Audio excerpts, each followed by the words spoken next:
El Centre Cívic Mates i Ramis, a Horta, acull fins al 24 de març l'exposició d'art Pluja àcida subversions feministes. Es mostren propostes de 8 artistes joves que inclouen fotografies, instal·lacions, vídeo o art tèxtil, que narren el dia a dia de la dona des d'un punt de vista feminista. L'exposició s'emmarca dins del projecte Pancurs, que commemora una de les impulsores més destacades del moviment sufragista, Emmeline Pankhurst, un projecte de producció pròpia que promou el microcomissariat Novell amb artistes emergents.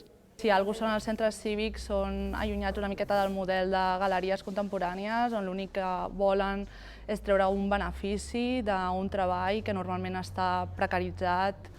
Per tant, penso que els centres cívics haurien de ser un espai experimental. Amb aquesta mostra també es pretén qüestionar el model cultural de la ciutat, on només tenen cabuda les narratives artístiques, que són validades acadèmicament i econòmicament.